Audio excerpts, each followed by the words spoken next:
एक एक बात कहते हुए आगे बढ़ूंगा। सूर्यवंश में भगवान रघुवंशी बनकर राघवेंद्र आए और कृष्ण चंद्रवंश में आए। और चंद्रवंश में प्रभु जब आए तो इसी चंद्रवंश के एक राजा, ययाति राजा, जिनका चरित्र मैं बार बार कथा में गाता हूं। क्यों गाता हूं उसके पीछे प्रमुख रीजन है। सुखदेव जी कहते हैं, राजन, शुक्राचार्य की बेटी से विवाह करने वाले, शुक्राचार्य की बेटी से विवाह करने वाले ययाति, एक राजकन्या जो राजकुमारी थी वो भी दासी बनकर उनके साथ में गई। लेकिन वो राजकुमारी बड़ी सुंदर थी, राजा का मन उस पर मोहित हो गया।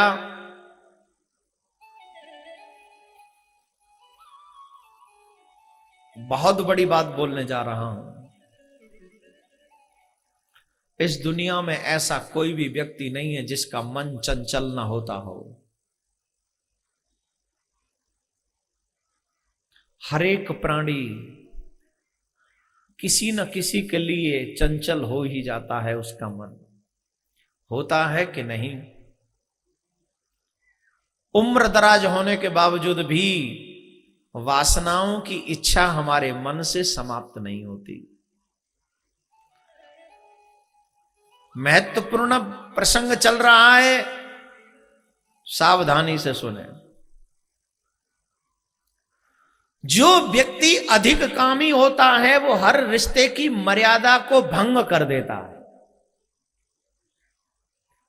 कामी व्यक्ति के लिए कोई भी रिश्ता मायने नहीं रखता और यह दुखद है। हम जिन वासनाओं के वशीभूत हैं, जिन इच्छाओं के वशीभूत हैं, ये सारी इच्छाएं हर पशु पक्षी में होती है, हर जानवर में होती है। रिश्तों की मर्यादाएं सिर्फ मानव जानते हैं, इसलिए रिश्ते मानवों में होते हैं, इसलिए पशुओं में रिश्ते नहीं होते। हर रिश्ते की मर्यादा मानवों को पालन करनी चाहिए। और ये कलयुग में ऐसा होता चला जा रहा है। आजकल तो लोग इतने गिर गए हैं, कई बार तो मेरे को सुनने में आता है एक मामा का लड़का, एक भुआ का लड़की और आपस में दोनों ने शादी कर ली। दोनों बहन ही तो थे, बहन भाई थे। मासी के बच्चों ने शादी कर ली, बहन भाई तो थे। और बड़े गर्व से मां बाप भी सीना ठोकर कहते हैं, क्या करें साहब, दिल पर किसी का बस नहीं चलता। ये तो मूर्खता है, अपने आप को समझाने वाली बात है। हमको भगवान ने मानव इसीलिए बनाया क्योंकि हम हर रिश्ते की मर्यादा जान सकते हैं। हमको भगवान ने पशु इसलिए नहीं बनाया, हमें मानव बनाया है। अगर आप हर रिश्ते की मर्यादा तोड़ते हैं तो आपसे बड़ा पशु कोई नहीं हो सकता, क्योंकि वो तो पशु होकर पशु है और हम मानव होकर पशु बन गए। हमें इतना नहीं गिरना चाहिए कि जब हम उठने जाएं तो हमें कोई उठाने वाला पैदा ना हो। बहन की मर्यादाएं क्या होती है हमें सीखना चाहिए। रामायण में एक बात बाली को वध करने के बाद राम जी ने कही, और बहुत प्यारी बात है। अगर आप चाहें तो आपको सुना दूं, नहीं तो कृष्ण जन्म की ओर बढ़ूं। सुना दो, मालूम है। एक बात बहुत अच्छी कही, बाली तुम पूछते हो कि मैंने तुम्हें क्यों मारा, जानते हो कुछ मर्यादाएं होती हैं। अनुज बधू भगिनी सुतनारी, सोने 60 कन्या समये चारी। चार के प्रति विशेष वफादार बने रहो आप। आपकी बहन,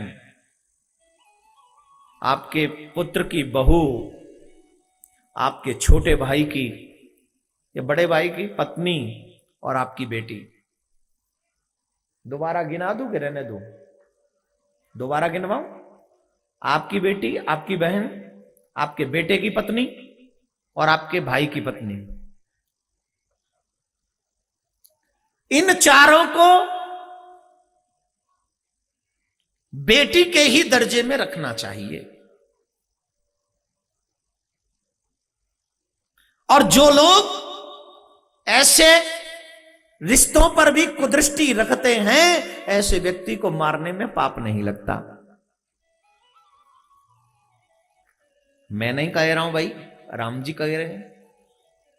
इन्हीं कुदृष्टि बिलो कई जोई, ताहे बधे कछु पाप न होई।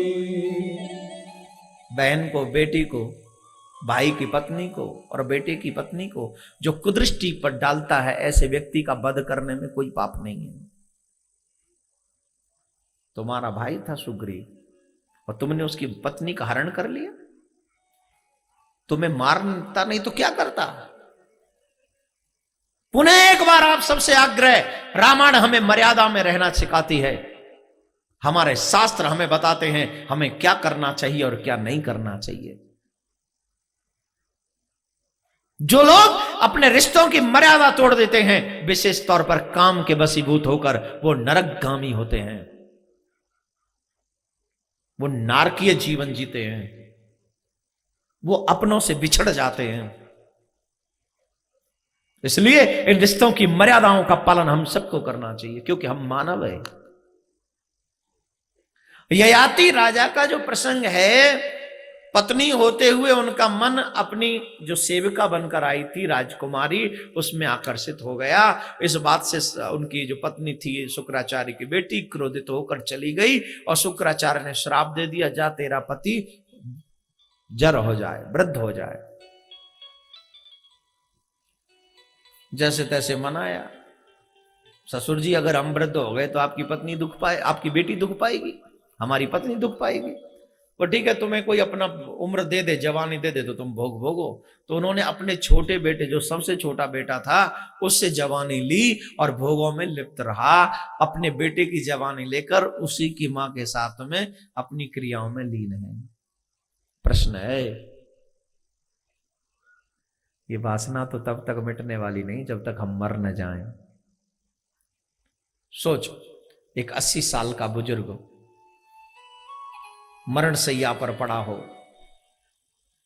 कोई न हो, कोई भी ना हो, और अचानक से एक सुंदरी आए जिसके केस खुले हुए हैं, सुंदर श्रृंगार किया हुआ है और सुंदर साड़ी पहनी हुई है। ऐसा लग रहा है जैसे देवलोक से अप्सरा उतर के आ गई हो। अब वो 80 साल का जो मरणासन पर है, क्या करेगा?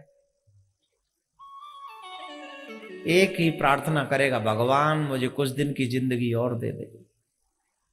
क्यों? बोले इतनी सुंदरी मुझसे मेरा हाल पूछने आई है, अब मरना कौन चाहेगा महाराज? प्लीज रहम करो, दया करो, कुछ जीवन दान दे दो। ये क्या है?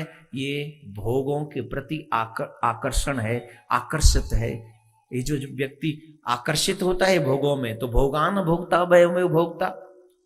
भोग कभी भोग नहीं जाते, अपितु ये भोग हमें भोगते हैं। इनको भोगते भोगते हमारी जवानी गई, इन्हें भोगते भोगते हमारा बुढ़ापा गया, और बुढ़ापा जाते जाते हमारी मौत हमारे सामने खड़ी है। इसके बावजूद भी हमारे को इतनी समझ नहीं आती कि अब बहुत हुई, अब नहीं होगा, अब अपने जीवन का कल्याण करना है, अपनी जिंदगी का बेड़ा पार करना है। इसी मानव जीवन में इस लायक बन जाना है कि अपने परमात्मा से मिलन कर सके और अपने गोविंद को अपना मुंह दिखा सके।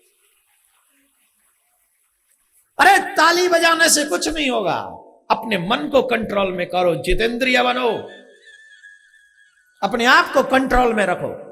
इवन एक धर्म में तो ऐसे भी कहते हैं 50 साल के बाद तो पति पत्नी भी बहन भाई हो जाते हैं, ऐसे कहते हैं। 60 साल 70 साल की उम्र हो जाती है, फिर भी कमरा बंद होगा। अरे बंद कर, अरे कमरा बंद का मतलब भाई पता नहीं बेटे बहू से चुप चुप के क्या बातें कर रहे हो, किसको देना है प्रॉपर्टी, किसको नहीं देना है, किसको ज्यादा देना। अब देखो मैंने तो कुछ और कहने के लिए बात कही और आप कहीं और पहुंच गए, तो ये सोचो कितनी तीव्र है कि यहां भी पीछा नहीं छूट रहा है, हैं? मैंने क्या कहना था और आप समझ गए ना, इतनी प्रबल है ये। कई बार कथा पंडाल में भी चली आती है, हैं? गलत। आप सबसे एक ही निवेदन, एक ही प्रार्थना है, आप सभी लोग इस मानव जीवन को व्यर्थ मत जाने दो। उस ययाति ने जब एक बकरे को ऐसी क्रियाओं में लीन देखा और बकरे की दुर्दशा देखी, उस बकरे के अंग भंग कर दिए गए, अंग काट दिए गए, तब उसे अपनी गलती का एहसास हुआ और उसने सोचा कि इस बकरे में और मुझ में अंतर क्या है, ये भी वासनाओं में लीन रहता है और मैं भी वासनाओं में लीन रहता हूं। आपको घर जाने की जल्दी क्यों पड़ती है? क्योंकि तुम्हें घर की चिंता सताती है ना? हमें चिंता सताती है कि हमें घर के काम करने हैं, हमें ये काम करना है, हमें वो काम करना है। अरे काम को छोड़ोगे तो मोहन तुमको मिलेंगे, तब तुम्हें गोविंद प्राप्त होंगे, तब पता चलेगा कि कृष्ण कहां रहता है। 3.5 घंटे हमसे काम दूर नहीं रहता, मीन्स कार्य दूर नहीं रहता। कैसे पाएंगे कृष्ण को? और मैं देख रहा हूं 5-6 बुढ़िया गई, आप जितने बूढ़े हो जाओगे उतने ही आप परेशान भी हो जाओगे।